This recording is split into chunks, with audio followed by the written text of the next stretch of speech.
नमस्ते दोस्तों। मेरा नाम सतीश है और मैं एक शराबी हूँ। हाय सतीश हाय भाई। सतीश भाई। हाय हाय एवरीबॉडी। ईश्वर की कृपा है, आप सभी भाइयों का सहयोग है और अल्कोहलिक्स अनोनिमस का सुंदर प्रोग्राम है दोस्तों, जिस पर ईमानदारी से एक दिन के हिसाब से चलने की कोशिश जारी है, जिसके कारण आज अभी तक शराब का वो जहरीला घूंट नहीं लिया और इसके कारण आज एक बहुत बढ़िया लाइफ में जी रहा हूँ दोस्तों। सबसे पहले आज यहाँ उपस्थित सभी मेरे ए भाइयों को बहुत बहुत बधाई कि आज हमारी अल्कोहलिक्स अनोनिमस ने 86 साल पूरे किए हैं और आज उसका हम 86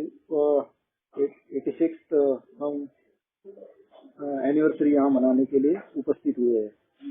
तो दोस्तों सही में कि और पहले थैंक्स अदा कर देता हूँ, शायद मैं बाद में भूल जाऊँ। अनामिक मध्यपी समूह ने मुझे बोलने की अपॉर्चुनिटी दी है, मेरे एक्सपीरियंस शेयर करने की। और अनामिक मध्यपी जो अपना समूह ऑनलाइन मीटिंग पिछले 1 सालों से कंटिन्यू नॉन स्टॉप चल रहा है डेली, और उसकी मैं स्ट्रेंथ भी देखता हूँ कि अबव 100 रहती है। बहुत बढ़िया तरीके से काम कर रहा है। तो उन्होंने 1 साल पूरा किया, उनको भी मैं बहुत बहुत बधाई देता हूँ। जो कि ऑर्गेनाइजर है, जो अपनी सेवाएं पिछले 1 सालों से दे रहे हैं, उनको भी बहुत बहुत धन्यवाद भी देता हूँ। दोस्तों अपना जो टॉपिक है उसके ऊपर जाने के पहले मैं हमेशा एक बात शुरू में ही कहता हूँ कि मैं जिस फेलोशिप से जुड़ा हुआ हूँ उसके बारे में मुझे जानना बहुत आवश्यक हो जाता है। ये मेरा व्यक्तिगत मत है और मेरा अनुभव रहा है कि first I know the organisation, then I love the organisation, then I will serve the organisation. मतलब कि मैं जिस किसी फेलोशिप से जुड़ा हूँ तो उसके बारे में अगर मुझे जानकारी जब तक प्राप्त नहीं होगी तो उसके प्रति मेरे को एक प्रेम निर्माण नहीं होगा, और जब तक प्रेम निर्माण नहीं होगा तो उस फेलोशिप की, उस ऑर्गेनाइजेशन की मैं अच्छी तरीके से सेवा नहीं कर पाऊंगा। हम हमेशा अपने शेयरिंग में कहते हैं कि आज अल्कोहलिक्स अनोनिमस ने मेरी जान बचाई है, मैं आज जिंदा हूँ, मेरा परिवार एक खुशहाल जिंदगी जी रहा है, हमेशा कहते हैं। लेकिन जिस फेलोशिप से, जिस संस्था से मेरा जीवन बचा हुआ है, वो बनाने में किन किन लोगों का योगदान है, आज अल्कोहलिक्स अनोनिमस मेरे दरवाजे तक पहुंची है। तो किन किन लोगों का उसमें जो लॉयन शेयर कहते हैं हम, सीमा का वाटा है। तो आज का जो दिन है उन सब लोगों के प्रति उनको याद करना, उनके प्रति मेरा आभार व्यक्त करना, उनके प्रति मेरी कृतज्ञता व्यक्त करने का दिन है।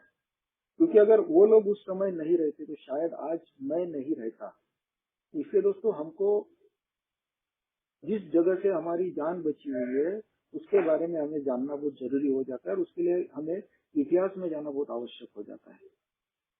कि जब मैं इतिहास में जाता हूँ और जब ये घटना है कि हमारी अल्कोहलिक्स अनोनिमस की कोई सर्वसाधारण फेलोशिप नहीं है, हमारे पूर्वजों को क्या क्या कठिनाई हुई है, उनको क्या तकलीफें गई होगी, तो जब इतिहास की घटनाएं मैं याद करता हूँ तब पता चलता है कि ये कोई एक सर्वसाधारण फेलोशिप का मैं हिस्सा नहीं हूँ। एक वर्ल्ड वाइड फेलोशिप है, जो एक आग से तपकर कुंदन बनकर आई हुई फेलोशिप है।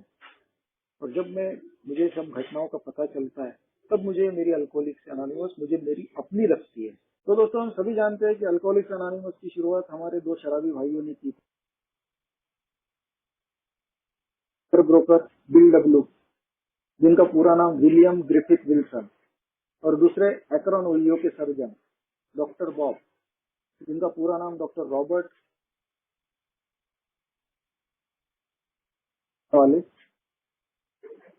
ये दोनों शराबी कैसे बने, ये शराब से दूर कैसे हुए, फिर बाद में हमारी इस फेलोशिप का निर्माण कैसे हुआ, और जो आज हम जिस प्रोग्राम के ऊपर चलते हैं, ये प्रोग्राम कैसे हमारे समय समय के हिसाब से बनते गया अनुभव के आधार पर। इसी को दोस्तों अल्कोहलिक्स अनोनिमस की हिस्ट्री कहते हैं। दोस्तों बात उस समय की है जब यूरोप में, अमेरिका में अल्कोहलिज्म काफी चरम सीमा में था, और उस समय ज्यूरिख स्विट्जरलैंड के जाने माने प्रख्यात साइकियाट्रिस्ट थे डॉक्टर कार्ल यंग, जिन्होंने काफी शराबियों के ऊपर इलाज किया हुआ था। और आखिर इलाज के दौरान उन्होंने एक अपनी फिलोसफी बना लिया था, एक निष्कर्ष निकाला था कि एक शराबी मेडिकल प्रोफेशन के हिसाब से होपलेस केस है, क्योंकि मेडिकल साइंस के पास ऐसी कोई दवाई नहीं थी, इंजेक्शन, टैबलेट, कैप्सूल नहीं था कि एक शराबी को दी जाए और उसकी कल से शराब बंद। लेकिन कहीं ना कहीं उन्होंने इसका एक इलाज उसी समय बता दिया था, जो शायद उस समय वो बताते तो शायद लोग उनको मानते नहीं। तो इलाज ऐसा था कि एक शराबी के अंदर एक स्पिरिचुअल कन्वर्शन या स्पिरिचुअल अवेकनिंग, जिसे हम आध्यात्मिक बदलाव या आध्यात्मिक जागृति कहते हैं, ये अगर होती है तो वो ऐसे एडिक्शन से दूर हो सकते हैं। दोस्तों, डॉक्टर कार्ल यूंग के बहुत सारे पेशेंट थे जो अपनी शराब की समस्या लेके उनके पास में आते थे। उन्हीं में का एक पेशेंट था रोलैंड एच, जो एक बिजनेस एग्जीक्यूटिव था, जो अपनी शराब की समस्या के लिए कार्ल यूंग के पास में ट्रीटमेंट के लिए हमेशा जाया आया करते थे। ट्रीटमेंट के दौरान उनकी शराब बंद रहती थी, लेकिन फिर उनका इन एंड आउट शुरू रहता था। एक समय तो ऐसा था कि उन्होंने काफी समय डॉक्टर कार्ल यूंग के पास बिताया और पूरी तरह तंदुरुस्त होकर वापिस आ गए। कुछ समय पश्चात फिर से उनके जीवन में शराब आ गई। तब उन्होंने डॉक्टर कार्ल यूंग को यही सवाल किया था कि डॉक्टर, इसका कोई परमानेंट इलाज नहीं है क्या? डॉक्टर कार्ल यूंग ने उनको वही जवाब दिया था कि मैंने मेडिकल साइंस के हिसाब से दुरुस्त होते हुए लोगों को नहीं देखा है, लेकिन कुछ लोगों को अपने जीवन में कुछ स्पिरिचुअल तत्वों को अपने जीवन में लागू करते हुए या उस पर चलते हुए ऐसे शराब से या एडिक्शन से दूर होते हुए देखा है। और उस समय दोस्तों अमेरिका में, जिसका नाम था ऑक्सफोर्ड ग्रुप, जो अपने कुछ प्रिंसिपल्स लेके चल रही थी, डॉक्टर कार्ल यूंग ने रोलैंड एच को ऑक्सफोर्ड ग्रुप के बारे में बताया। रोलैंड एच ऑक्सफोर्ड ग्रुप में दाखिल हुए तो वहाँ के जो प्रिंसिपल्स थे उसके ऊपर चलते हुए वो भी शराब से दूर होते गए। ऑक्सफोर्ड के भी तत्व वही थे कि यह संदेश दूसरे लोगों को पहुंचाना है, और उन्होंने भी वही काम किया। रोलैंड एच और ऑक्सफोर्ड के एक मेंबर थे शेफ कॉर्नेल। इन्होंने न्यूयॉर्क के कोर्ट से जमानत के ऊपर एक शराबी को छुड़ाया, जो अपने शराबीपन के कारण पागलखाना और जेल तक जा चुका था, तो जिसका नाम था एबीटी। उसको जमानत पर छुड़ाया, उसको ऑक्सफोर्ड ग्रुप में दाखिल किया गया और वो भी ऑक्सफोर्ड के प्रिंसिपल फॉलो करते हुए वो भी अपनी शराब की दूरी उनको भी मिलना शुरू हो गई।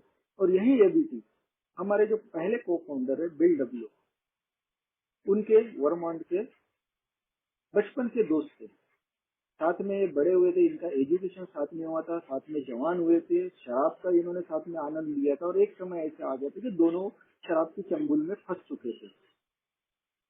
ये था दोस्तों एबीटी तक का सफर। इधर मैं बिल डब्ल्यू के जीवन के बारे में थोड़ा सा बताना चाहूंगा, ज्यादा डिटेल नहीं जाऊंगा। बिल डब्ल्यू का जन्म 26 नवंबर 1895 को village street, east Dorset, Vermont यहाँ पे हुआ।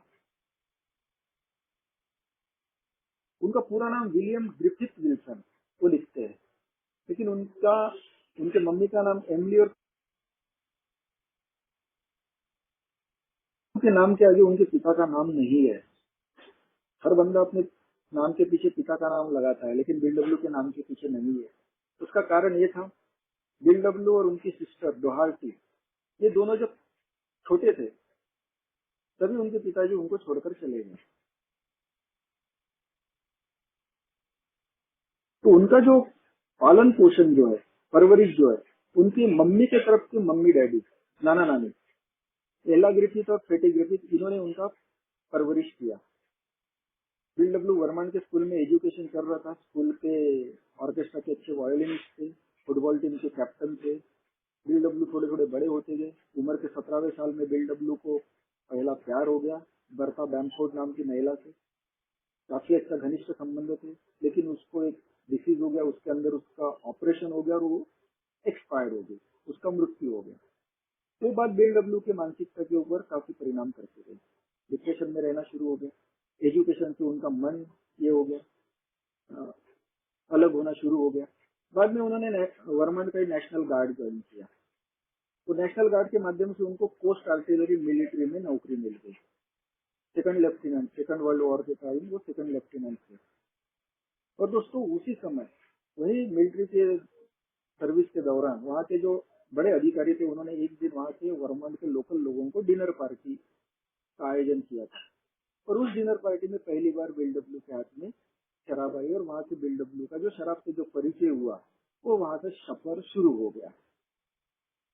बिल डब्ल्यू को मिलिट्री की नौकरी में इंटरेस्ट नहीं था।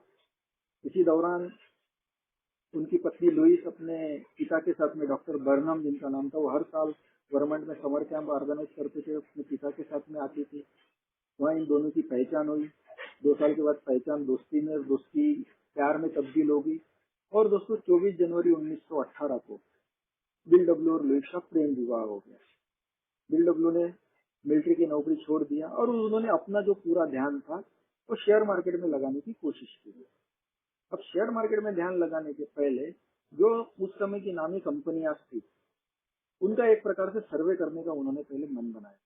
तो उनका वो सर्वे करने के लिए अलग अलग गांवों में एक प्रकार से उनका वो सफर शुरू हो गया। उनकी जो मोटरसाइकिल थी उसके साथ में साइड कार लगा के दोनों मियाँ बीवी का रैन बसेरा उसी के ऊपर था और उनका गांव गांव शहर शहर उनका एक भटकना शुरू हो गया। शेयर मार्केट में पैसा लगाने के लिए पैसा जमाना था, तो उन्होंने खेती बाड़ी का भी काम किया, थोड़े पैसे जमा किए। लेकिन बिल डब्ल्यू का जो शराबीपन का जो सफर था वो शुरू हो चुका था, वो बढ़ते ही बढ़ते जा रहा था। और जब बिल डब्ल्यू ने काफी दिनों का जो रिसर्च करने के बाद एक अपनी रिपोर्ट तैयार की थी और वो न्यूयॉर्क स्टॉक एक्सचेंज में जब उसने सबमिट किया, तो उस आधार पर बिल डब्ल्यू को अच्छा जॉब मिल गया। और जो शराबीपन बिल का जो शुरू हो गया था, उसमें एक प्रकार से मानो फिर बाढ़ी आ गई, क्योंकि फिर वो बड़े बड़े लोगों से उठना बैठना, late night parties, race course, club house वगैरह वगैरह, और बिल डब्ल्यू का अल्कोहलिज्म काफी चरम सीमा में पहुंच गया था। और इस नौबत पे आ गए थे कि उनको अल्कोहलिज्म के कारण हॉस्पिटलाइज करने की नौबत आ गई थी। 1934 जो साल था, वो एक साल में बिल डब्ल्यू को 3 बार अल्कोहलिज्म के कारण हॉस्पिटलाइज होना पड़ा था। और जब पहली हॉस्पिटल में जब एडमिट हुए थे, तो वहां के जो सीनियर डॉक्टर थे विलियम डी सिल्फर, उन्होंने बिल डब्ल्यू की अवस्था देखकर उनको एक होपलेस केस करार दिया था। डॉक्टर सिल्फर की थ्योरी इस प्रकार से थी कि एक शराबी मेंटल ऑब्सेशन और फिजिकल सेंसिटिविटी, ये कैंची के 2 पार्टों में इस प्रकार से फंस जाता है कि उसको न चाहते हुए भी शराब का सेवन करना ही पड़ता है। और बिल, तुम्हारी भी अवस्था इसी प्रकार से है। ट्रीटमेंट के दौरान बिल को भी कुछ दिनों की सोबराइटी मिल जाती थी, लेकिन फिर शराब के चंगुल में फंस जाते थे और 3 बार उनको हॉस्पिटलाइज होना पड़ा था। दोस्तों इधर एबीटी उनके दोस्त सोबर हो गए थे और दोनों को एक मेक के बारे में जानकारी थी, एक मेक के अल्कोहलिज्म के बारे में भी जानकारी थी। एक दिन नवंबर 1934 की बात है, एबीटी ने एक दिन बिल डब्ल्यू को फोन किया कि मैं तुम्हें मिलने के लिए आ रहा हूँ। बिल डब्ल्यू बड़ा खुश हो गया था कि आज मेरा पुराना दोस्त मुझे मिलने के लिए आने वाला है और वो पुरानी यादें ताजा होगी, हम बैठ के मस्त शराब का आनंद लेंगे। और उसका एक ख्याली पुलाव पकाना, एक मनोराज्य चालू हो गया। और जब एबीटी उनके घर पर आया, जैसा उन्होंने दरवाजा खोला, जो सामने उनको जो व्यक्ति दिखा, बिल डब्ल्यू को बड़ा आश्चर्य लगा, क्योंकि उसके बारे में उन्होंने बहुत कुछ सुना था कि ये पागल खाना जा चुका है, जेल जा चुका है। और जो सामने व्यक्ति दिखा, वो उसमें बहुत सारा चेंजेस दिखा था। एक आत्मविश्वास से भरा हुआ इंसान, चेहरे पे चमक थी, आंखों में तेज था, वगैरह वगैरह। बिल ने उसको घर के अंदर बुलाया, किचन में, घर के किचन के अंदर इनका दोनों का वार्तालाप शुरू हुआ। इस वार्तालाप के दौरान बिल डब्ल्यू ने एबीटी को शराब ऑफर की। एबीटी ने शराब पीने से इनकार कर दिया। बिल को बड़ा आश्चर्य लगा, यार ये शराब को नहीं कैसे बोल सकता है, इसके बारे में तो मैंने बहुत कुछ सुना था, इसमें ऐसी कौन सी ताकत आ गई कि ये शराब को नहीं बोल सकता है। जब उसने इसका कारण पूछा, एबीटी ने बताया कि मैं एक रिलीजियस फेलोशिप से जुड़ा हुआ हूँ, मैंने धर्म की शिक्षा ली है, मुझे ईश्वर मिला है। बिल डब्ल्यू को बड़ा आश्चर्य लगा। वो ईश्वरी कॉन्सेप्ट बिल डब्ल्यू को कुछ पल्ले नहीं पड़ा। ऐसा नहीं था कि वो नास्तिक था, आस्तिक था, लेकिन कहीं ना कहीं ईश्वर के ऊपर का उसका विश्वास वो खो चुका था। तब एबीटी ने उसको समझाया था, गॉड एज यू अंडरस्टूड, तो अपने समझ का ईश्वर चुन सकता है। दोस्तों बिल डब्ल्यू ने वो एबीटी का दिया हुआ पहला जो ऑफर था वो ठुकरा दिया। बिल का शराबीपन शुरू ही था। एबीटी ने बिल का पीछा नहीं छोड़ा। फिर उसी शेफ कॉर्नेल मेंबर को लेकर ऑक्सफोर्ड के एबीटी फिर बिल डब्ल्यू को मैसेज देने के लिए आए, समझाने के लिए आए। उनका मन रखने के लिए बिल डब्ल्यू ने ऑक्सफोर्ड की एक मीटिंग की, लेकिन फिर भी बिल डब्ल्यू शराब से दूर नहीं हुए। और दोस्तों 11 दिसंबर 1934 ये बिल डब्ल्यू की डेट ऑफ सोबराइटी है। उस दिन चौथी और आखिरी बार बिल डब्ल्यू को उनके अल्कोहलिज्म के कारण उसी टाउन हॉस्पिटल में चौथी और आखिरी बार एडमिट किया गया। और उस समय की उनकी जो अवस्था थी, वो अवस्था देखकर डॉक्टर सिल्फर ने उनकी पत्नी के साथ में जो संभाषण किया वो इस प्रकार से था कि वे टोटली गॉन केस हो गई है। अभी ये ऐसी नौबत पे आ गई कि इसको एक तो कमरे में बंद करके रखना पड़ेगा या पागल खाने में डालना पड़ेगा। अब इसको ईश्वर ही बचा सकता है। तब उनकी पत्नी ने डॉक्टर सिल्फर के साथ जो शब्द यूज किए थे वो ये थे कि डॉक्टर कहीं ना कहीं आपसे गलती हो रही है। बिल डब्ल्यू में इच्छा शक्ति की कमी नहीं है, वो जो चीज ठानता है ना वो करके छोड़ता है, लेकिन कहीं ना कहीं शराब के मामले में उसकी इच्छा शक्ति कमजोर पड़ रही है। दोस्तों ये सब संभाषण बिल डब्ल्यू सुन रहे थे, हताश हो गए थे, निराश हो गए थे। तो मेरा एक दोस्त आया था कुछ दिन पहले, वो मुझे बोल रहा था उसको ईश्वर मिल चुका है, ईश्वर की कृपा से वो उसकी शराब बंद हो गई है, बचा सकता है। तो मेरे साथ ऐसा क्यों हो रहा है? और दोस्तों उस समय उसने उस ईश्वर का आवाज लगाई। उस समय के उनके जो शब्द थे, I will do anything anything at all if there is a god let him show himself. मतलब कि वो ईश्वर है तो मैं भी वो सब कुछ करने को तैयार हूँ, लेकिन वो ईश्वर है तो उसने अपने होने का या अस्तित्व का मुझे प्रमाण देने को होना। और दोस्तों लिखा है कि उसी रूम में एक हॉट फ्लैश, एक दैवी साक्षात्कार बिल डब्ल्यू को हुआ। बिल की कहानी अगर हम बिग बुक में पढ़ते हैं तो उसमें लिखा हुआ है कि मानो एक पवित्र आत्मा से उसका स्पर्श हो रहा है, ठंडी हवाएं चल रही है, वगैरह वगैरह उन्होंने वर्णन किया हुआ है। तो वो घटना का जिक्र उसने डॉक्टर सिल्वर के साथ किया। डॉक्टर सिल्वर को कोई आश्चर्य नहीं लगा, क्योंकि उन्होंने ऐसी घटनाओं के बारे में सुना था और उनको फर्क भी दिख रहा था कि थोड़ी देर पहले बिल की अवस्था क्या थी और ये घटना के बाद में उसमें क्या चेंजेस आया हुआ है। एक बॉडी का वाइब्रेशन चला गया है, आत्मविश्वास दिख रहा है, चेहरे पे चमक आ गई है। उन्होंने कहा कि तेरे साथ में जरूर कुछ तो भी घटा है, इसको काउंट करके रख, छोड़ मत। दोस्तों 3 दिन के बाद 14 दिसंबर को एबीटी फिर बिल डब्ल्यू को हॉस्पिटल में मिलने आए, फिर उनको समझाइश की और जाते जाते बिल डब्ल्यू को एक किताब पढ़ने को दी। ये किताब सन 1902 में बहुत बड़े साइकोलॉजिस्ट और फिलोसोफर थे डॉक्टर विलियम जेम्स, इनकी लिखी हुई किताब थी वेराइटीज ऑफ रिलीजियस एक्सपीरियंस। वो बिल को पढ़ने को दी। बिल ने उस हॉस्पिटल में वो किताब पढ़ना शुरू किया। तो किताब में की एक फ्रेज थी, डिप्लेशन एट डेप्थ, मतलब हम कितने निचले दर्जे पे जाके फिर से खुद को रिकॉर्ड कर सकते हैं। ये बिल को कहीं ना कहीं क्लिक कर दी और बिल ने खुद से निर्धार किया शराब से दूर होने का। और सही में दोस्तों 4 दिन के बाद बिल को 18 दिसंबर 1934 को डिस्चार्ज मिला और बिल डब्ल्यू एबीटी के साथ में ऑक्सफोर्ड ग्रुप को ज्वाइन हो गए और वहां के बताए हुए प्रिंसिपल फॉलो करते हुए बिल डब्ल्यू को भी सोब्राइटी मिलना शुरू हो गई। जैसा कि मैंने पहले बताया था, ऑक्सफोर्ड का भी वही ये था प्रोग्राम कि दूसरे लोगों को संदेश पहुंचाना। बिल डब्ल्यू ने भी शुरुआती दिनों में शराबियों को संदेश देने का प्रयत्न किया। शराबी ढूंढने के बिल डब्ल्यू के पास दो ही ऑप्शन थे, ऑक्सफोर्ड ग्रुप में आने वाले शराबी, उनके साथ में चर्चा करना, और जिस हॉस्पिटल में वो खुद एडमिट होते थे वहां आने वाले शराबी, उनके साथ में चर्चा करना। लेकिन दोस्तों शुरुआती दिनों में बिल डब्ल्यू को एक भी सफलता नहीं मिली, क्योंकि उनकी जो मैसेज कैरी करने की जो पद्धति थी कहीं ना कहीं गलत थी।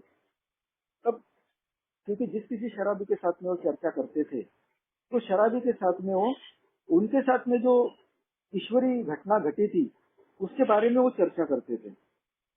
तब डॉक्टर सिल्कवर्थ ने बिल डब्ल्यू को फिर समझाया कि बिल तेरे साथ में गलती हो रही है, तेरे साथ में जो घटना घटी है ये सभी के साथ में घटित होगा ऐसा नहीं है, और कोई इस बात पे विश्वास करेगा ये भी, इसका भी कोई ये नहीं है।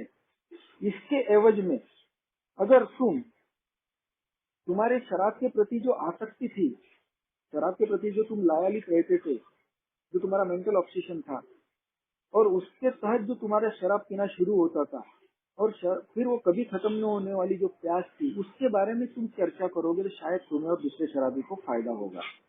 और दोस्तों बिल डब्ल्यू ने फिर उसी प्रकार से संदेश देने का आगे आगे प्रयत्न किया। दोस्तों इस दरम्यान करीब बिल डब्ल्यू की 5-5.5 महीने की सोब्राइटी हो चुकी थी। बिल डब्ल्यू को एक जॉब मिल गया था और उस जॉब के सिलसिले में उन्हें न्यूयॉर्क से एक्रोन ओहियो आना पड़ा, एक मशीन टूल्स कंपनी का कब्जा लेने के लिए। लेकिन दोस्तों जिस काम के सिलसिले में वो और उनके ऑफिस के कुछ कलीग लोग आए थे, वो केस वो हार गए। वो उनके साथ में आए हुए लोग उनको छोड़ के चले गए। बिल डब्ल्यू अकेले मेफ्लावर होटल में रुके हुए थे। बिल डब्ल्यू को वो जो असफलता आई थी, वो असफलता पहचाना बड़ा मुश्किल हो रहा था। हमारा भी अनुभव रहा है, जब कभी हम संकट में आते हैं, असफलता आती है, तो हमारा मेंटल ऑक्सीजन पहले जाता है। उसके लिए और भी एक कारण था कि जिस होटल में वो रुके हुए थे, जो लॉबी में वो चक्रे मार रहे थे, वहाँ का जो बार था, वहाँ का जो वातावरण था, बड़ा वो शराबीमय वातावरण था। संगीत बज रहा है, लोगों की हंसने की आवाज आ रही है, शराब का आनंद ले रहा है। ये सब वातावरण दिल को विचलित कर रहे थे। एक मन कह रहा था दिल का कि जाके बार में बैठा जाए, जूस पीने में क्या हर्ज है। एक मन कह रहा था कि एक आधा ग्लास जिंजर पीने में क्या हर्ज है, यहाँ कौन। लेकिन उसी समय, एक समय, कुछ समय पहले डॉक्टर शिल्पवत के कहे हुए शब्द थे कि जब कभी ऐसी समस्या आएगी तो ऐसे समय में किसी शराबी के साथ में चर्चा करना। दिल ने वो विकल्प चुना। अभी नया शहर था, ये नया शहर में शराबी को ढूंढना कैसे। तो दोस्तों, जिस होटल में बिल रुके हुए थे, वहाँ का जो रिसेप्शन था, वहाँ पर टेलीफोन की डायरेक्टरी थी। उस डायरेक्टरी से बिल डब्ल्यू ने अनजान लोगों को फोन लगाने का सिलसिला शुरू किया। फोन लगाकर पूछता था, आपको शराब की समस्या है क्या। उसके बहुत सारे फोन कॉल वेस्ट चले गए, उसको कोई सफलता नहीं मिली। लेकिन एक फोन कॉल उसका एक एपिस्कोपल मिनिस्टर थे, वॉल्टर टंग्स, उनको लगा। उस समय वो न्यूयॉर्क में थे, लेकिन उन्होंने उसको कुछ टेलीफोन नंबर की लिस्ट दी।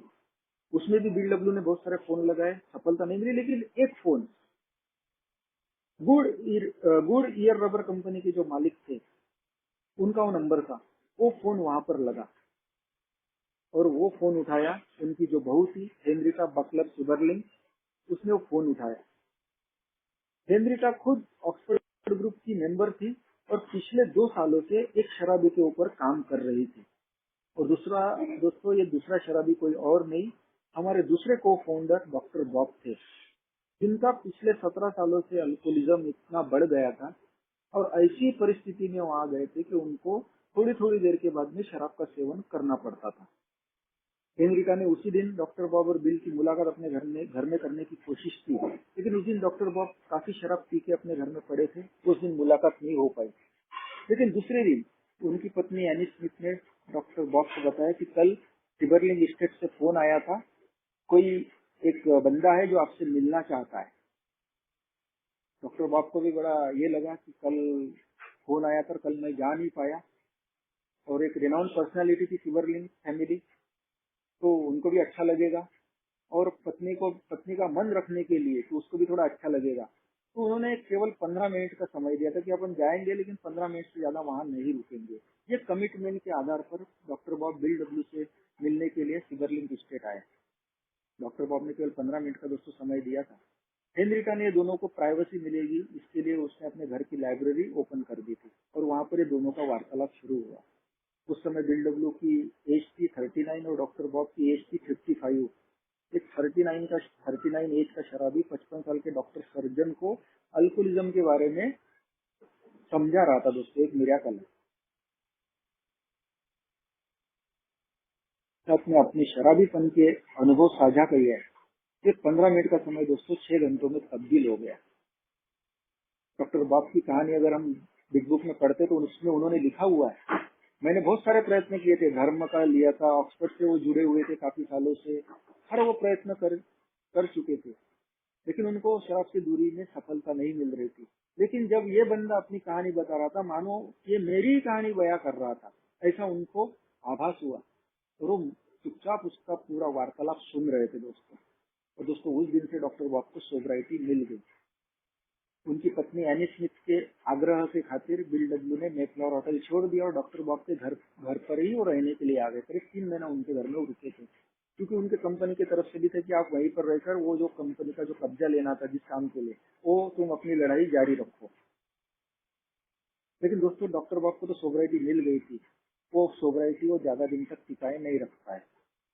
3 हफ्तों तक डॉक्टर बॉब ने अपनी सोबराइटी बरकरार रखी, लेकिन 3 हफ्तों के बाद में उनको मेडिकल प्रोफेशन के काम से अटलांटिक सिटी यहाँ पे जाना पड़ा और वहाँ पे उनके जीवन में फिर शराब आ गई। लेकिन दोस्तों, बिल डब्ल्यू उन्हीं के घर रह रहे थे। जब उनको ये खबर लगी कि डॉक्टर बॉब शराब पी के पड़े हुए हैं, बिल डब्ल्यू ने उनको उनको एक ऑपरेशन बियर का सेवन करके उन्होंने वो सफल ऑपरेशन किया और उसके बाद में डॉक्टर बॉब ने कभी भी अपने जीवन में शराब को नहीं छुआ। और वो दिन था दोस्तों 10 जून 1935। और कोई भी ऑर्गेनाइजेशन बोलो या संस्था बोलो एस्टेब्लिश होने के लिए मिनिमम 2 मेंबरों की आवश्यकता होती है और इस फेलोशिप के 2 मेंबर उस दिन, दूसरा मेंबर सोबर हो गया। इसलिए दोस्तों 10 जून ये दिन जो आज का दिन है, हम पूरे वर्ल्ड में world founders day, not a foundation, founders day या डॉक्टर बॉब का सोबराइटी डे करके हम पूरे वर्ल्ड में मनाते हैं दोस्तों ये दोनों तो सोबर हो गए। अब ये इन दोनों को लगा कि अपने जैसे तो इस दुनिया में और बहुत सारे शराबी है, क्यों ना उनके साथ में अपने अनुभव अपन बांटना चाहिए। और दोस्तों इनको पहली सफलता बहुत जल्दी मिल गई। एक 16वें दिन में एक्रोन सिटी हॉस्पिटल में इनको तीसरा ए का मेंबर बिल डोस्टन के रूप में, जो एक लॉयर था, वो मिल गया। बिल डब्ल्यू वापिस न्यूयॉर्क आ गए। उसी टाउन हॉस्पिटल में जहाँ बिल डब्ल्यू एडमिट हुआ करते थे, उसी टाउन हॉस्पिटल में बिल डब्ल्यू को अपना चौथा ए मेंबर मिला हैंक पी के रूप में। फिर 5वां ए मेंबर फिज मेओ के रूप में मिला, जो एक सदन मिनिस्टर का लड़का था। ऐसे शुरू हो। लेकिन ये जो 1935 से जो सिलसिला शुरू हुआ, ये 1937 तक चला दोस्तों। हमारी अभी भी अल्कोहलिक्स अनोनिमस तैयार नहीं हुई थी। 35 से लेकर तो 37 तक हमारे सभी मेंबर, हमारे पूर्वज ऑक्सफोर्ड ग्रुप से जुड़े हुए थे। लेकिन 1937 में ऑक्सफोर्ड ग्रुप के साथ में बिल डब्ल्यू का ब्रेकअप हो गया। वो इसलिए कि ऑक्सफोर्ड ग्रुप में सभी प्रकार के मेंबर थे, अल्कोहलिक, नॉन अल्कोहलिक सभी थे। और बिल डब्ल्यू का ऐसा मानना के साथ में चर्चा करूंगा तो उसको मेरे को फायदा होगा। मैं किसी कर्ज बाजारी वाले से या शेयर मार्केट वाले से या गैम्बलिंग वाले से चर्चा करूंगा, मेरे को फायदा नहीं होगा। तो बिल डब्ल्यू ने वहां से शराबियों को ढूंढकर अपना अलग ग्रुप बनाना शुरू कर दिया। साथ ही साथ बिल डब्ल्यू का जब शादी ब्याह हो गई तो ब्रुकलिन 182 क्लिंटन स्ट्रीट ब्रुकलिन है उनका सेकंड एड्रेस है, वहां पर वो आ गए। तो उन्होंने अपने ब्रुकलिन के घर पे हर मंगलवार को शाम को मीटिंग लेना शुरू कर दिया। साथ ही साथ कुछ शराबियों को तो उन्होंने अपने घर में पनाह तक दी थी, उनका खाना पीना रहना सब उन्हीं के घर में फ्री में होता था। ये जो बिल डब्ल्यू का कृत्य था ऑक्सफोर्ड ग्रुप को मान्य नहीं था। उस समय ऑक्सफोर्ड ग्रुप के सर्वे सर्वा थे डॉक्टर सैमुअल शूमेकर। ये समर वैकेशन पर गए थे। उस समय ऑक्सफोर्ड ग्रुप के अन्य सदस्यों के साथ में बिल डब्ल्यू के ब्रेकअप हो गए, मतभेद हो गए और ऑक्सफोर्ड ग्रुप से हमारा ब्रेकअप हो गया, बिल डब्ल्यू अलग निकल गए। अब ऐसे समय में अभी क्या करना? तो हमारे करीब 100 के आसपास सदस्य उस समय लगभग हो चुके थे एक्रोन और न्यूयॉर्क मिला के। तो इन्होंने ऐसा तय किया कि अभी हम अपनी अलग एक संस्था निर्माण करेंगे। हम शराबियों के लिए अलग अलग शहरों में ट्रीटमेंट सेंटर्स और हॉस्पिटल्स की चेन खोलेंगे, वहां हम पेड सर्वेंट रखेंगे। इन्होंने बहुत बड़ा विजन अपनी आंखों के सामने में रखा। लेकिन दोस्तों ये सब कामों के लिए अलग अलग शहरों में हॉस्पिटल, ट्रीटमेंट सेंटर और पेड सर्वेंट, इसके लिए काफी मात्रा में पैसे की आवश्यकता थी। अब ये पैसा आएगा कहाँ से? शराबी तो हमारे सब यही थे, कंगाल थे। तो उस समय अमेरिका के बहुत बड़े रईस थे, जाने माने, जिनकी काफी चैरिटीज चल रही थी, जॉन डी रॉकफेलर जूनियर जिनका नाम था। उनके तरफ से अपने को काफी मात्रा में पैसा मिल सकता है इस काम के लिए।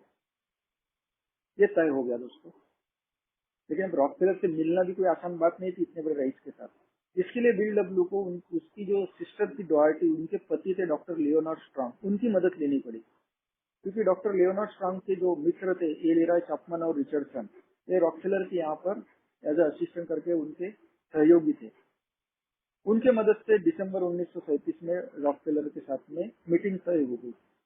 और उस मीटिंग में इन्होंने हम किस प्रकार के शराबी है, हम किस प्रकार से सोबर हो रहे हैं और अभी अन्य शराबी के लिए हमें किस प्रकार से काम करना है, तो हम इन्होंने जो ठहराया हॉस्पिटल, ट्रीटमेंट सेंटर्स वगैरह वगैरह, ये सब अपना लेखा जोखा उनके सामने में रखा। रॉकफेलर ने दोस्तों पूरा सुन लिया। जो हमारे समझ में नहीं आया वो हमारे नॉन अल्कोहलिक लोगों के ध्यान में आया कि हमारे लिए पैसा कितना घातक है। रॉकफेलर ने पूरा सुनने के बाद एक निष्कर्ष निकाला और बताया, तुम्हारा काम बहुत बढ़िया है, लेकिन अगर तुम इसमें पैसा मिक्सअप करोगे तो तुम्हारा विजन कोलैप्स हो जाएगा। सत्ता और फिर सत्ता के लिए संघर्ष होता है, और जहाँ संघर्ष होता है तो उसके टुकड़े होते हैं, कोलैप्स हो जाती है। दोस्तों इस कारण रॉकफेलर ने पैसा दिया नहीं। एक इनिशियली मदद करके $5,000 की सहायता उस समय उन्होंने की थी। उसमें से आधे से ज्यादा पैसा तो डॉक्टर बॉब का जो एक्रोन का जो मकान था वो गिरवी था, वो छुड़ाने के लिए चला गया, और बचा हुआ जो पैसा था उसमें से $30 डॉक्टर बॉब और बिल डब्ल्यू को वीकली खर्चे के लिए मिला करते थे। दोस्तों पैसा मिला नहीं। पैसा नहीं मिलने के कारण इन्होंने जो ठहराया हुआ था हॉस्पिटल, ट्रीटमेंट सेंटर्स वगैरह वगैरह, ये सब दोस्तों धरा का धरा रह गया। लेकिन एक बात तय हुई कि अपन अपनी अलग संस्था निर्माण करेंगे। इसके लिए दोस्तों न्यूयॉर्क न्यू जर्सी में एक हमारा छोटा सा ऑफिस खोला गया। रूथॉक नाम की सेक्रेटरी को अपॉइंट किया गया, और 12 मई हमारी सर्वप्रथम एक फेलोशिप स्थापन हुई। 12 मई 1938 को हमारी फेलोशिप स्थापन हुई दोस्तों। Doctor Bob as a trustee और Bill W as a advisory committee member करके नियुक्ति की गई, और यहाँ से हमारे फाउंडेशन का एक स्वतंत्र रीता कार्य शुरू हुआ। अभी भी अल्कोहलिक्स एनोनिमस को लिफ्ट नहीं मिली थी, लोगों के प्रति लोगों तक इसकी जानकारी नहीं गई थी। तब हमारा जो 100 के आसपास हमारी जो सदस्य संख्या हो चुकी थी, तब इनका जो डिस्कशन हुआ कि हम संख्या में बहुत कम है, और अल्कोहलिज्म का प्रमाण पूरे शहरों में या पूरे वर्ल्ड में देखा जाए तो बहुत सारा है, तो हम माउथ टू माउथ शराबियों तक हमको पहुंचना संभव नहीं है। जो हमें शराब से मुक्ति का जो मार्ग मिला है वो उन लोगों तक किस प्रकार से पहुंचाया जाए जो हम। तो दोस्तों क्यों ना हम हमारे अनुभव के माध्यम से हमारा लिटरेचर छापेंगे, वो ज्यादा से ज्यादा लार्ज लेवल तक लोगों तक पहुंचेगा। लोगों को हम किस प्रकार से शराब से मुक्त हुए हैं, यानी मुक्तता हमको मिल रही है, उसका मार्ग उन तक पहुंचेगा, और जो हमसे जुड़े नहीं है वो हमसे जुड़ेंगे। इसलिए दोस्तों जो हमारा मेन ग्रंथ है जिसे हम बिग बुक कहते हैं, वो लिखने के काम को मान्यता दी गई। दोस्तों किताब लिखने का तो तय हो गया, लेकिन किताब भी हमारा जो बिग बुक है वो आसानी से नहीं लिखा गया। इतना बड़ा इन्होंने तो धारस कर लिया था, लेकिन सबसे पहला प्रॉब्लम तो यही था कि किताब लिखेंगे कैसे, क्योंकि अल्कोहलिक फाउंडेशन के पास में जर्नलिस्टिक एक्सपर्ट नहीं थे, लेखक नहीं थे, किताब लिखेंगे कैसे। दोस्तों फिर ग्रुप कॉन्शियस हुआ। ग्रुप कॉन्शियस में यह तय हुआ कि हर एक जन अपनी स्टोरी खुद लिखेगा, और दोस्तों वैसा ही हुआ। जो न्यूयॉर्क के जितने कुछ मेंबर थे उन्होंने अपनी स्टोरी लिखकर बिल डब्ल्यू के पास में दी। क्लेवलैंड के 2 मेंबर थे और 16 मेंबर एक्रोन के, ऐसी 18 स्टोरीज जो थी वो डॉक्टर बॉब के पास प्राप्त हुई जिम बर्वेल के द्वारा, और उन्होंने ये सब जो प्राप्त स्टोरी बिल डब्ल्यू के पास आती थी उसमें बिल डब्ल्यू और अपना चौथा ए मेंबर हैंक पी उसमें दोस्तों एडिटिंग किया करते थे। किसी के 4 पन्ने के एक्सपीरियंस है, किसी के 5 पन्ने के, किसी ने ये पैराग्राफ बराबर नहीं लिखा, किसी ने वो नहीं लिखा, उसमें एडिटिंग किया करते थे दोस्तों। तो वो फिर एक तूफान खड़ा हुआ हमारे अल्कोहलिक फाउंडेशन में। हमारे ये कौन दोस्तों, फिर ग्रुप कॉन्शियस हुआ और बिल डब्ल्यू को एज ए प्राइमरी ऑथर करके नियुक्ति की गई, उसको एडिटिंग के पावर दिए गए। और दोस्तों जो फिर प्राप्त स्टोरीज थी उसमें बिल डब्ल्यू एडिटिंग किया करते थे। एक्रोन और न्यूयॉर्क हमारे 2 ग्रुप उस समय कार्य कर रहे थे। उस मीटिंग में वो नोट्स भेजा करते थे। सर्वसम्मति से जब वो पास हो जाते थे तो वो अपने रूथ ऑफ सेक्रेटरी को डिक्टेट किया करते थे। रूथ ऑफ सेक्रेटरी टाइपिंग किया करती थी, और टाइप जो होता था वो प्रेस में दोस्तों प्रिंटिंग के लिए जाता था। दोस्तों इस प्रकार से हमारा बिग बुक लिखना शुरू हो गया। दोस्तों बिग बुक लिखने की जैसी तकलीफ थी, उसी प्रकार बिग बुक छापने के लिए भी बहुत कठिनाई गई, क्योंकि किताब छापने के लिए भी दोस्तों पैसों की बहुत मात्रा में आवश्यकता थी। अगर पैसा कहाँ से जमाएंगे, तो दोस्तों यहाँ पर जो हमारा हैंक की जो मेंबर थे हमारे, उसने बिल डब्ल्यू का जो शेयर मार्केट का जो नॉलेज था उसका अपन यहाँ पर अपन यूज करेंगे, उसका फायदा लेंगे, ऐसा मन बनाया। बिग बुक छपाई के लिए भी अड़चने गई, तो क्यों ना हम अपने फाउंडेशन के शेयर मार्केट में निकाले जाएंगे और उससे जो पैसा प्राप्त होगा उससे हमारा किताब का छपाई का कार्य करेंगे। लेकिन दोस्तों मार्केट में शेयर निकालना कोई आसान बात नहीं थी। शेयर निकालने के लिए कंपनी की आवश्यकता होती है, तो इन्होंने आनंद फानंद में वर्क पब्लिशिंग इनकॉर्पोरेटेड नाम से कंपनी स्थापन किया। उसके 600 शेयर छापे गए और हर शेयर का जो बिक्री दर था वो $25 रखा गया था। अब पूरे के पूरे शेयर्स मार्केट में नहीं बेचेंगे, क्योंकि अगर पूरे बेच दिए और जिसने ज्यादा खरीद लिया वो मालक बन जाएगा। तो 1/3 केवल $25 के रेट से और $5,000 जमा हो गए। बचे 200 शेयर हैंक की ने खुद रखे, 200 share Bill W Root of secretary ने रखे। उस समय Harper and Brothers publishing company से हमारा छपाई का तालमेल जम रहा यानी चल रहा था, लेकिन जो रॉयल्टी के जो राइट्स थे वो पूरे प्रेस के तरफ जाने वाले थे और हमारे पूर्वजों को लगा कि हमारा ये जो अधिकार है हमारे पास नहीं होना चाहिए, हमारी धरोहर है। इसलिए दोस्तों उनके साथ में तालमेल नहीं जमा। फिर कॉर्नवॉल प्रेस के प्रेसिडेंट थे मिस्टर एडवर्ड ब्लैकवेल, उनके साथ में करार हुआ और उनको एडवांस के तौर पर $5,000 दिए गए और हमारा बिग बुक छपाई का कार्य शुरू हुआ। फिर पैसों की तंगी आई दोस्तों, फिर $2,500 का कर्जा चार्ल्स टाउन जो टाउन हॉस्पिटल के मालिक थे उनसे कर्जा लिया गया। जब हमारा बिग बुक पूरा छप के तैयार था और प्रेस में हमारी कॉपीज अटक गई थी, तब दोस्तों फिर $1,000 का कर्जा हमारा 5वां ए मेंबर फीस में उसकी सिस्टर एग्नेस जो कांग्रेस लाइब्रेरी में काम करती थी उससे $1,000 का कर्जा लिया गया और हमारा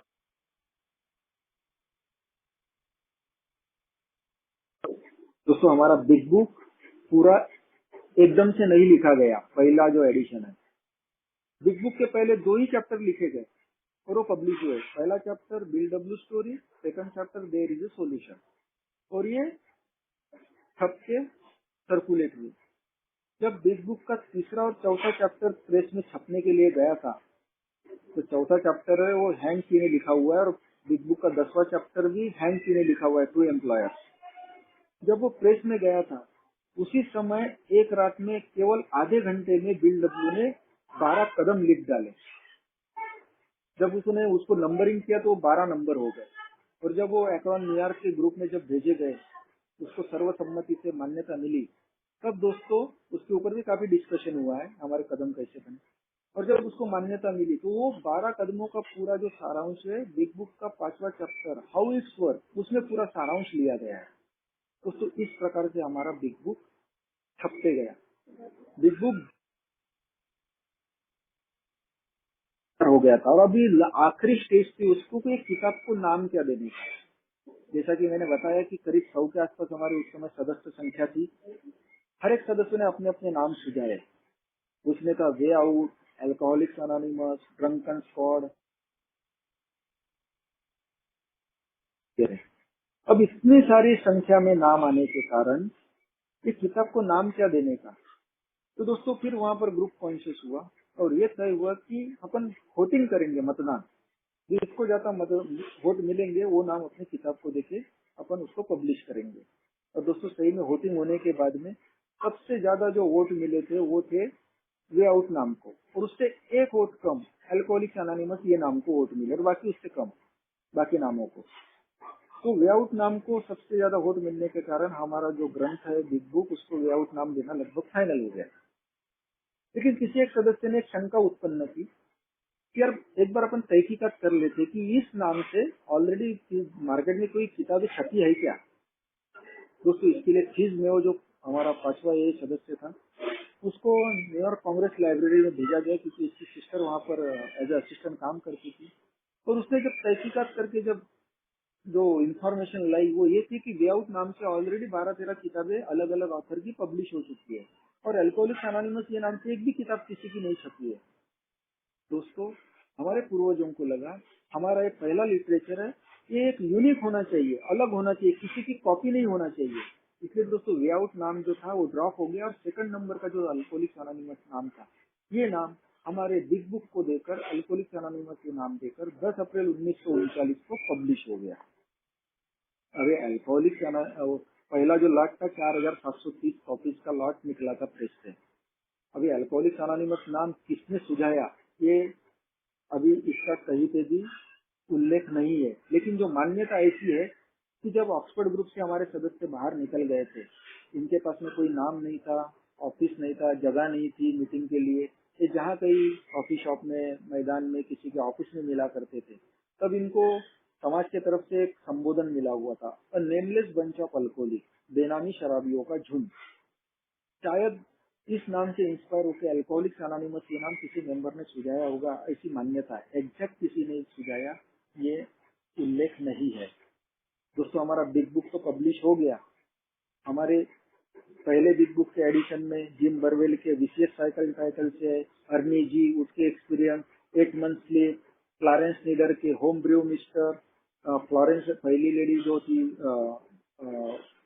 पहली लेडी मार्टिया में, लेकिन फ्लोरेंस और उसके पहले आई थी, उसके एक्सपीरियंस है, और फेमिनाइन विक्ट्री, ऐसे काफी मेंबरों के अलग अलग टाइटल से पहले बिग बुक में, जो पहला एडिशन 1939 को निकला, उसमें लोगों के एक्सपीरियंस पब्लिश है। बिग बुक तो हमारा पब्लिश हो गया, और बिग बुक में जितने मेंबरों के एक्सपीरियंस प्रकाशित हुए थे दोस्तों, बाद में उसमें से करीब 50% मेंबर स्लीप हो गए थे, रिलैप्स हो गए थे। उसमें का जो चौथा ए मेंबर था हैंक पी, जिसके कारण रूथ ऑफ सेक्रेटरी का कहना है कि बगैर बिल डब्ल्यू के बिग बुक लिखी नहीं जा सकती, ये जितना सत्य है, वैसे ही हैंक पी के बगैर बिग बुक छपी नहीं सकती थी। इतना उसका एफर्ट था ये बिग बुक छपने के पीछे। दोस्तों वो भी 4 साल की सोबराइटी के बाद में रिलैप्स हो गए थे, और उनके पास में वर्क पब्लिशिंग इनके 200 शेयर थे, जो बिल डब्ल्यू के साथ में उससे थोड़े से क्राइसिस भी आ गए थे, वो उसमें मैं नहीं जाऊंगा। तो बिल डब्ल्यू के द्वारा उसको समझाया गया, उससे वो 200 शेयर वापस लिए गए, और सभी ने अपने शेयर जो है अल्कोहलिक फाउंडेशन को सरेंडर कर दिए। इसी दौरान दोस्तों अप्रैल में बिग बुक पब्लिश हुआ, और मई महीने में क्लेवलैंड में हमारा तीसरा ए का ग्रुप स्थापन हो गया, और वो ग्रुप का नाम था अल्कोहलिक्स अनोनिमस। और वो नाम हमारी फेलोशिप ने फिर अडॉप्ट कर लिया, और हमारी अल्कोहलिक फाउंडेशन 1939 से अल्कोहलिक अनोनिमस के नाम से काम करना शुरू हो गई। लेकिन दोस्तों अभी भी अल्कोहलिक्स अनोनिमस को लिफ्ट नहीं मिली थी, वो ख्याति नहीं मिली थी। इसी 39 साल में एक मॉरिस मार्केल लेखक था, उसने एक आर्टिकल लिखा अल्कोहलिक एंड गॉड, और ये आर्टिकल लिबर्टी मैगजीन के जो एडिटर थे फुल्टन ऑर्सलर, उनको छापने के लिए दिया। 30 सितंबर 1939 को फुल्टन ने वो लेख लिबर्टी मैगजीन में पब्लिश किया दोस्तों, और ये आर्टिकल पढ़कर करीब 800 मेंबर अल्कोहलिक एनोनिमस के कांटेक्ट में आए। और दोस्तों यही आर्टिकल पढ़कर और बिग बुक पढ़कर पहला लोनर मेंबर फिलाडेल्फिया में जॉर्जस के रूप में सोबर हो गया, उसको सोबराइटी मिल गई। और उसकी पत्नी जो थी क्लारेस, ये दोनों ने फिलाडेल्फिया में 1-1.5 साल के अंदर अल्कोहलिक एनोनिमस को काफी ग्रोथ कर दिया था। तो उसकी जो ख्याति बढ़ रही थी फिलाडेल्फिया में, तो ये एक्चुअली ये है क्या, मूवमेंट है क्या, तो इसकी जानकारी सैटरडे इवनिंग पोस्ट के ओनर और पब्लिक एडिटर थे जज कर्टिस बोक, इनके तरफ एक जिम्मा आया। तो उन्होंने इस काम के लिए उनका जो तेज तर्रा रिपोर्टर था जैक अलेक्जेंडर, उसको ये जिम्मा सौंपा कि ये एक्चुअली ये मूवमेंट है क्या, शराबियों का ये क्या काम है। दोस्तों हम उसको स्टिंग ऑपरेशन भी बोल सकते हैं। जैक अलेक्जेंडर हमारे ए में दाखिल हो गया, उसने काफी समय हमारे ए की मीटिंग में बिताया, मेंबरों के साथ में बिताया। और जब उसको सही हकीकत मालूम हुई कि ये शराबी किस प्रकार से शराबी थे, शराब से दूर हो रहे, और दूसरे शराबियों को किस प्रकार से निस्वार्थ भाव से मदद। 1 मार्च 1941 को एक 7,500 शब्दों का, 7,500 शब्दों का आर्टिकल सैटरडे इवनिंग पोस्ट में पब्लिश किया, और मानो यूएस, यूरोप, कनाडा में एक प्रकार से क्रांति आ गई। जैसे 8,000 मेंबर अल्कोहलिक्स एनोनिमस के कांटेक्ट में आ गए दोस्तों। और वो जो समय था 41 को, जो एक बाढ़ आ गई थी, क्रांति हो गई थी अल्कोहलिक्स एनोनिमस में। अलग अलग शहरों में, गांवों में, अलग अलग देशों में अल्कोहलिक्स एनोनिमस काफी मात्रा में फैल चुकी थी। और दोस्तों यही जो समय था 41 को जो क्रांति हुई, 41 से 46 का 5-6 साल का जो समय था, वो इतना खतरनाक समय था अल्कोहलिक्स एनोनिमस के लिए कि वो खूब ही भयंकर, क्योंकि कोई नियम नहीं थे, और हर जगह पर जिसने जिसने ग्रुप स्थापन किए, हर किस जगह पर उनके हिसाब से, मनमानी के हिसाब से, उनके मन मुताबिक कारभार चल रहा था। और यही समय था दोस्तों कि एक अल्कोहलिक्स एनोनिमस को डुबाने वाला समय था, या हमारे शराबी बोलो तो हम अराजकता फैलाने वाले हैं। बीएलडब्ल्यू कहते हैं we are the children of chaos. तो फिर वो हर जगह पे मनमानी शुरू हो गई। हमारे सदस्य ने हर वो काम किया जो उन्होंने नहीं करना चाहिए था, लेकिन उनसे सीखते हुए उन्होंने हमारे लिए फिर बाद में और भी प्रोग्राम बनाया।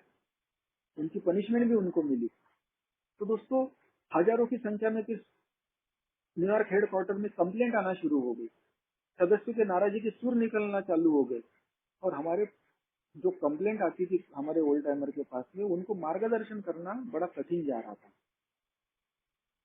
एक टिपिकल उत्तर हो गया था कि तुम्हारा मेंबर का और ग्रुप का हित ध्यान में रखते हुए आप योग्य निर्णय ले गए। दोस्तों, को फाउंडर के साथ सामने में ये इतने बड़े जो शराबी थे, इनको एकता में किस प्रकार से बांध के रखना ये बहुत बड़ा टास्क था। इनके सामने में दो बहुत बड़े उदाहरण थे। बाल्टीमोर की वॉशिंगटोनियन सोसाइटी थी, जिसके लाखों के ऊपर मेंबर हो चुके थे। लगभग उनको अल्कोहलिज्म का आंसर भी मिल चुका था, लेकिन वहां पर जो बहुत बड़ा उस समय का इशू था, ब्लैक एंड व्हाइट वाला, काला गोरा भेद, वो इशू वहां पर क्रिएट हुआ। पॉलिटिकल लोगों को उन्होंने अपने यहाँ पर एंट्री दी और उन्होंने अपने मन मुताबिक कारवार करना शुरू किया और वो फेलोशिप कोलैप्स हो गई। खुद दूसरा अनुभव हमारे को फाउंडर का खुद का था। ऑक्सफोर्ड ग्रुप से सोब्राइटी मिली, लेकिन वहां पर इनके मतभेद हो गए, बाहर निकले, दूसरी संस्था स्थापन कर लिया। ऐसा ही अल्कोहलिक्स अनोनिमस के भी टुकड़े हो सकते हैं। अब ये नहीं होना चाहिए, क्योंकि अल्कोहलिक्स अनोनिमस में काले गोरे, रईस गरीब, पढ़े लिखे अनपढ़, ईश्वर को मानने वाले नहीं मानने वाले, इवन समलिंगी, ऐसे सभी प्रकार के मेंबर्स थे। तो दोस्तों, इनको एकता में बांधे कैसे रखना, इसलिए दोस्तों हमारे एक शिकागो के मेंबर थे अर्ल टी, उनके साथ बैठकर बिल डब्ल्यू ने 12 पॉइंट तैयार किए दोस्तों, और वो ग्रेप पॉइंट में 1946 को पब्लिश किए। तब उसका शीर्षक था 12 point two assure cover future, यानी ये 12 मुद्दे हमारा भविष्य सुरक्षित करने के लिए। लेकिन दोस्तों, ये 12 मुद्दे जो थे, शराबी मानने को तैयार नहीं थे। हमको बांध दिया गया था, शराबी मानने को तैयार नहीं थे। ये मनवाने के लिए बिल डब्ल्यू को दोस्तों 4 साल लगे। गांव गांव, शहर शहर जाकर, ग्रुप ग्रुप में जाकर बिल डब्ल्यू को ये 12 मुद्दों का क्या इम्पोर्टेंस है ये समझाना पड़ा दोस्तों। और तब कहीं जाकर 4 साल के बाद में 46 से जो सिलसिला शुरू हुआ, 1950 में जब हमारा पहला इंटरनेशनल कन्वेंशन क्लेवलैंड में ऑर्गेनाइज हुआ था, उस कन्वेंशन में ये 12 मुद्दों को 12 ट्रेडिशन करके मान्यता दी गई और हमारी सेकंड लीगेसी तैयार हो गई, यूनिटी। और दोस्तों, ये 1950 साल जो था अल्कोहलिक्स अनोनिमस के लिए एक प्रकार से मनहूस साल था, क्योंकि अल्कोहलिक्स अनोनिमस के जो 2 मेन पिलर थे, जो 2 मेन आधार स्तंभ थे, बिल डब्ल्यू और डॉक्टर बॉब के रूप में, उसमें का एक आधार स्तंभ ढह गया दोस्तों डॉक्टर बॉब के रूप में, क्योंकि डॉक्टर बॉब कैंसर से पीड़ित हो गए थे और वो उसी 1950 साल में उनका कैंसर से 16 नवंबर 1950 को देहांत हो गया। बिल डब्ल्यू अकेले गिर गए थे और बिल डब्ल्यू को भी अपना फ्यूचर दिख रहा था कि आज डॉक्टर बॉब गए, कल मैं भी जाने वाला हूँ। और पूरी फेलोशिप की जो तो हमारे इसमें नॉन अल्कोहलिक लोग थे जो हमारे बोर्ड ऑफ ट्रस्टीज में थे, निर्णय शक्ति इनके पास थी। अब बिल डब्ल्यू को ध्यान में है कि कल मैं भी जा सकता हूँ, अभी इतने बड़े फेलोशिप का क्या करना। बिल डब्ल्यू को ध्यान में है कि ये समय आ गया, ये फेलोशिप इनके ही स्वाधीन कर देने को होना। लेकिन दोस्तों, हमारे जैसे अहंकारी शराबियों के हाथ में, जो किसी की नहीं सुनने वाले, उनके हाथ में इतना बड़ा ये एम्पायर सौंपना कोई आसान बात नहीं थी। तो इसके लिए हमारे इसमें डेमोक्रेसी लगे, of the member, by the member, for the member. हम हमारे में से ही एक के लिए हमारे सेवक चुनते हैं जो एक ही सेवा करते हैं। तो सेवा के लिए कुछ तो भी मापदंड होना चाहिए। इसलिए दोस्तों, सर्विस के लिए 12 कॉन्सेप्ट तैयार किए गए। 1954 में कॉन्सेप्ट तैयार हो गए, लेकिन इसका जो एडॉप्शन था वो अगले साल 1955 को, क्योंकि हर 5 साल के बाद में हमारा कन्वेंशन फिर ऑर्गेनाइज होने शुरू हो गए। तो 1955 को हमारा दूसरा इंटरनेशनल कन्वेंशन सेंट लुइस में ऑर्गेनाइज हुआ। उस कन्वेंशन में ये 12 कॉन्सेप्ट को मान्यता दी गई और ये पूरा हमारा 3 लीगेसी कार्यक्रम दोस्तों पूरा तैयार हो गया।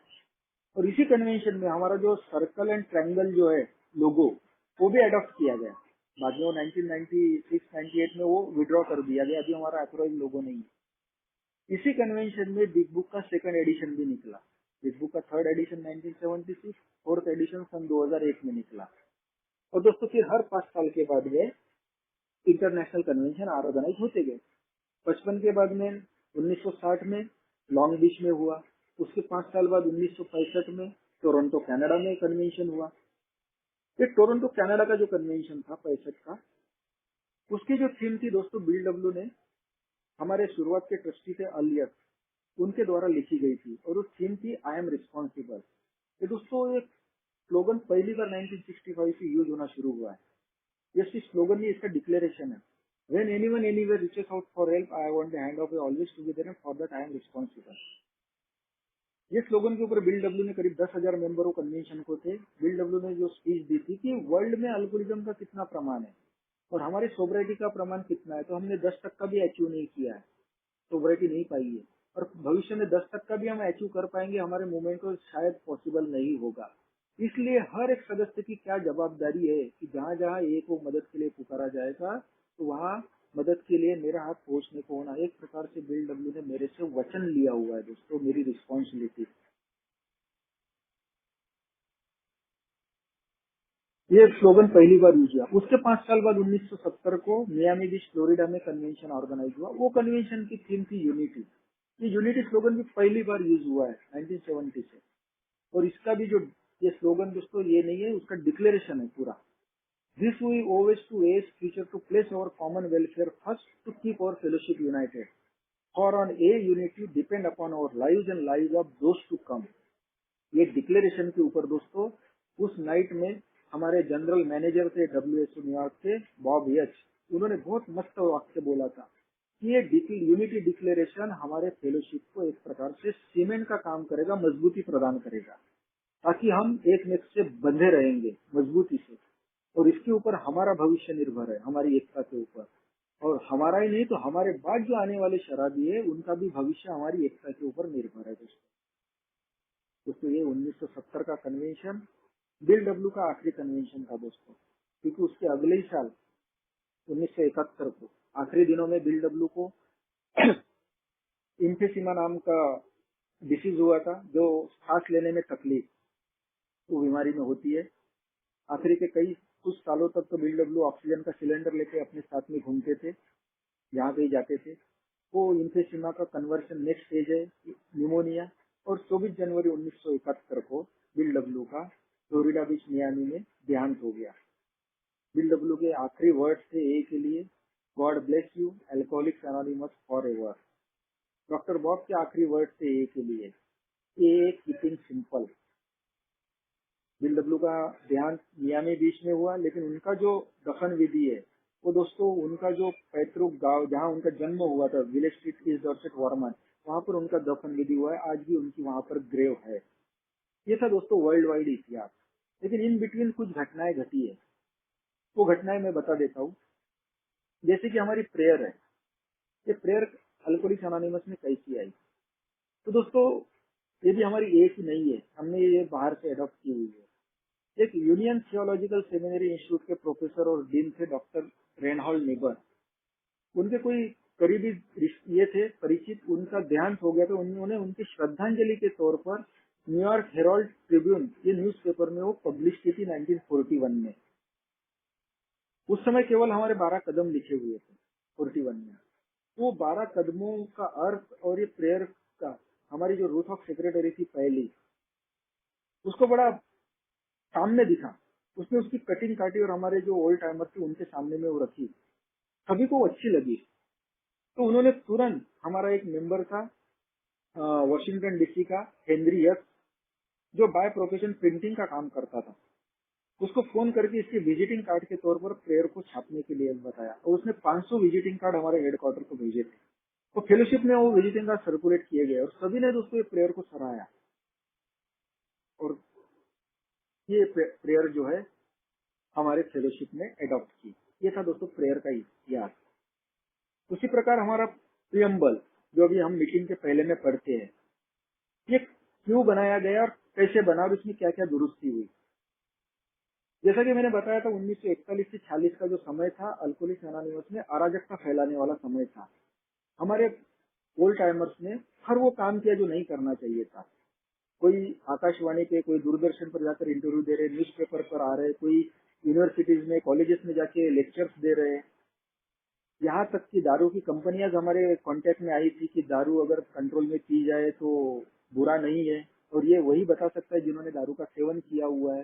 तो अल्कोहलिक्स अनोनिमस के मेंबर तो शराब से पीड़ित है, उन्होंने उनको उनका मालूम है शराब किस प्रकार से पीनी चाहिए, वो बता सकते हैं। वो दारू की कंपनियां हमारे कांटेक्ट में आई, यहाँ तक कि हमारे मेंबरों ने कायदा बदलने तक की मुहिम अपना ली थी, क्योंकि उस समय शराबी को जेल में या पागल खाने में डाला जाता था। तो इन्होंने कोर्ट में जाके मेज तक थपथपाई है कि शराबी को जेल में मत डालो, वो कोई गुनहगार नहीं है, हमारे पास में उसका इलाज है। तो दोस्तों एक समाज में एक ऐसा एक भ्रम फैल चुका था कि एक्चुअली ये मूवमेंट अल्कोहलिक्स ये है क्या, ये शराब बंदी की मुहिम है कि शराब का प्रमोशन करने वाली है, ये कायदा बदलने वाली है कि कायदे का विरोध करने वाली है, या कायदे का सपोर्ट करने वाली है, ये धर्म का प्रचार करने वाली है कि धर्म का विरोध करने वाली है, या ये शैक्षणिक क्षेत्र वाली फेलोशिप है। ऐसा एक भ्रम फैल गया था। तो अल्कोहलिक्स अनोनिमस का मेन उद्देश्य क्या है, सिंगलनेस ऑफ पर्पस जिसे हम कहते हैं, वो क्या है, वो समाज तक जाए कि अल्कोहलिक्स अनोनिमस किस पर्पस के लिए काम करती है। इसके लिए दोस्तों हमारे ग्रेपवाइन के एडिटर थे टॉम बॉय, इन्होंने हमारा एक प्रियम्बर लिखा।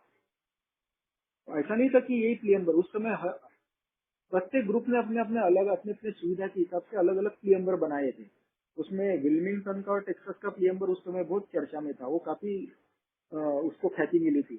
लेकिन टॉम बॉय ने लिखा हुआ जो प्रियम्बर था वो ए ने अडॉप्ट किया। 1947 में हमारा एक प्रियम्बर बना दोस्तों, और ये प्रियम्बर करीब 11 सालों तक चलते रहा। लेकिन 1957 में वर्ल्ड कॉन्फ्रेंस में ये प्रियम्बर में कहीं ना कहीं गलतियां ध्यान में आई, क्योंकि प्रियम्बर 47 में बना और ट्रेडिशन हमारी 1950 में बनी, एडॉप्ट की गई। तो प्रियम्बर में एक लाइन थी कि और A membership honest desire to stop drinking, यानी ए का मेंबर बनने के लिए शराब छोड़ने की प्रामाणिक इच्छा। और हमारी थर्ड ट्रेडिशन कहती है केवल डिजायर टू स्टॉप ड्रिंकिंग।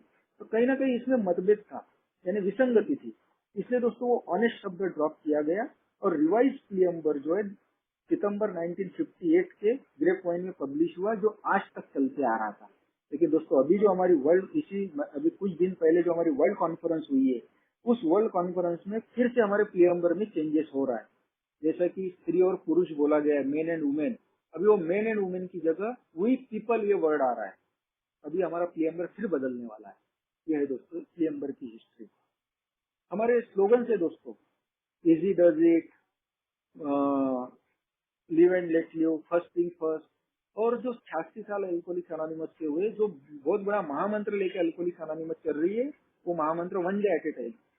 ये स्लोगन अल्कोहलिक्स अनोनिमस में कैसे आया दोस्तों, आज भी इसका रहस्य ही है, इसका राज अभी तक मेरे को मिला नहीं है, और ना ही न्यूयॉर्क हेडक्वार्टर के पास है। लेकिन जो उनका जो स्टेटमेंट है उसमें ऐसा लिखा गया है, रूथ ऑफ सेक्रेटरी जो हमारी पहली सेक्रेटरी थी, जो 1942 तक थी, 42 के बाद उसने ये छोड़ दिया, फिर बॉबी जी आई जो 45 तक थी, 45 के बाद में नेल विंग सेक्रेटरी आई जो बिल डब्ल्यू की पर्सनल सेक्रेटरी तरह थी, उसने काम किया। तो रूथ ऑफ सेक्रेटरी का जो लेटर है उसमें उसने लिखा है कि मैं हमारे जो ओल्ड टाइमर्स थे शुरुआती दिनों के, उनके साथ में 1936 से ही मैं जुड़ गई थी। और उस समय अल्कोहलिक फाउंडेशन नहीं बना था, हमारे सभी सदस्य ऑक्सफोर्ड ग्रुप से जुड़े हुए थे। और हमारे उस समय के जो ओल्ड टाइमर्स थे, उनके जो डेली रूटीन की जो लैंग्वेज थी, ये स्लोगन सुन रही थी। तो शायद ये स्लोगन जो है ऑक्सफोर्ड ग्रुप से आए होंगे, ऐसी मान्यता है। एग्जैक्ट स्लोगन कहाँ से आए इसका कहीं पर भी जिक्र नहीं है। ये था दोस्तों स्लोगन्स के बारे में। उसी प्रकार हम बर्थडे में हम टोकन्स देते हैं, ये टोकन्स का भी एग्जैक्ट कब से शुरुआत हुई वो नहीं है। मान्यता जो है वही मैं बताता हूँ, जो मेरे पास में डॉक्यूमेंट्स है, एविडेंस है, वही बताता हूँ कि सिस्टर इग्नेशिया जो सेंट थॉमस हॉस्पिटल में उन्होंने करीब 35-36 साल तक उन्होंने अपनी एज ए सीनियर नर्स करके सेवाएं दी है। उसको अल्कोहलिक्स अनोनिमस की इसमें उनको एंजल करके बोला जाता है, एक देवदूत। करीब उन्होंने 10,000 शराबियों की सेवाएं की है। तो जो कोई शराबी अपने शराबीपन के कारण वहां पर सेंट थॉमस हॉस्पिटल में एडमिट होते थे, उनकी वो सेवा करती थी, और जब वो ठीक होकर जाता था तब उसको एक मेडल देती थी, जिसे क्रिस्टोफर मेडल कहा कहते थे। तो वो मेडल देते समय उसको एक रिक्वेस्ट भी किया करती थी कि जब कभी तुझे शराब पीने की इच्छा होगी तो शराब पीने के पहले ये मेडल मुझे वापस करना, तभी शराब पीना। तो शायद उसका वो विनंती का वो रिक्वेस्ट का वो मान रखते थे और शराब नहीं पीते थे। शायद उस समय से ये मेडल देने की प्रथा ए में शुरू हुई होगी, ऐसी मान्यता है। और इसका जिक्र दोस्तों हमारा एक लिटरेचर है, doctor Bob and good old timers, उस किताब में पेज नंबर 192 पे ये बात लिखी हुई है। दूसरी मान्यता ऐसी है कि मैंने ने लिविंग जो हमारी थर्ड सेक्रेटरी थी उसका जिक्र किया, उसका 1962 का लेटर है कि अमेरिका में एक राज्य है इंडियाना पोलिस, डब्ल्यू को एक लेटर लिखा था क्योंकि 41 के बाद में मेंबरों की संख्या बढ़ गई थी, उनकी सोवराइटी जो है 1 साल से ज्यादा सालों में होना चालू हो गया था, ग्रुप भी 1 साल से 2 साल की ऐसी उनकी भी लेंथ ऑफ सोवराइटी ग्रुप की भी हो रही थी। तो उन्होंने लेटर लिखा था कि बिल डब्ल्यू, ये इनका काउंटिंग करने के लिए तुम्हारे पास में कोई प्लान है क्या? तो शायद उस लेटर के आधार पर बिल डब्ल्यू ने ये मेडल देने की प्रथा 1941 या 42 से की होगी, ऐसी मान्यता है। एग्जैक्ट मेडल देने की प्रथा कब शुरू हुई दोस्तों, ये अभी भी रहस्य ही है, इसका कहीं भी एग्जैक्ट आंसर नहीं है दोस्तों। आज बिल डब्ल्यू को सैक्रिफाई क्या बोलता है? सैक्रिफाई हमको ये सिखाता है, एनोनिमिटी का अर्थ है सैक्रिफाई, हमारे पूर्वजों से हमको सीखने को मिलता है। बिल डब्ल्यू को उनके जीवन काल में बहुत सारे अवार्ड मिल रहे थे दोस्तों, जो उन्होंने एक ही हित के लिए सब वो डिक्लाइन कर दिए, डिनाइल कर दिए, लिए नहीं। येल यूनिवर्सिटी की तरफ से उनको डॉक्टर ऑफ लॉज की उपाधि दी गई थी, डॉक्टरेट, उन्होंने नहीं लिया। उनके मरणोपरांत 1976 को नॉर्विच यूनिवर्सिटी की तरफ से डॉक्टर ऑफ ह्यूमैनिटीज ये पदवी उनको बहाल की थी, वो भी उनके पत्नी ने भी डिनाई किया। 1950 की बात है जब सभी मेंबरों का कहना था कि बिल डब्ल्यू का नाम नोबेल पीस प्राइज के लिए हम नॉमिनेशन के लिए भेजेंगे, तब बिल डब्ल्यू ने बड़े शांत स्वर में उनको कहा था कि किसी एक सदस्य का नाम ऐसे नॉमिनेशन के लिए भेजना एक ही हित के लिए योग्य नहीं है। एक हमारी इसमें स्पर्धा शुरू हो जाएगी, हर किसी को वो लालसा जागृत हो जाएगी। और अगर मैं ये लेता हूँ, ये अवार्ड लेता हूँ, तो इसके साथ में बहुत बड़ी धनराशि भी आती है और Alcoholics Anonymous outside fund refuse करती है, लेती नहीं है। साथ ही साथ एनोनिमिटी भी ब्रेक होने वाली है दोस्तों। इस कारण बिल डब्ल्यू ने अपना नॉमिनेशन नोबेल पीस प्राइज के लिए भेजने का वही ड्रॉप कर दिया। बिल डब्ल्यू को टाइमलाइन मैगजीन 1996 में बिल डब्ल्यू द हीलर ये टाइटल से, यानी बीमारी ठीक करने वाला ये टाइटल से पहले 100 लोगों में उनका नाम आया था। फिर भी वहां पर भी उन्होंने कभी अपनी फोटो छापने के लिए नहीं दी थी।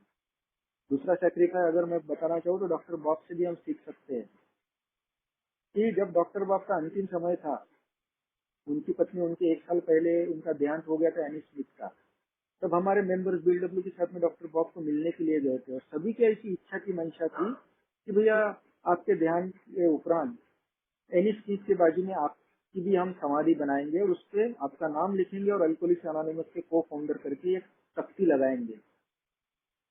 डॉक्टर बॉब ने हंस दिया था उस समय और बिल डब्ल्यू को उन्होंने कहा था, बिल इनको समझाओ, ऐसा पागलपन मत करो, मुझे एक सर्वसाधारण नॉर्मल शराबी की तरह मरने दो। और दोस्तों सही में जब उनका देहांत हुआ, कहीं पर भी उनके समाधि के ऊपर अल्कोहलिक्स एनोनिमस का नामो निशान नहीं है।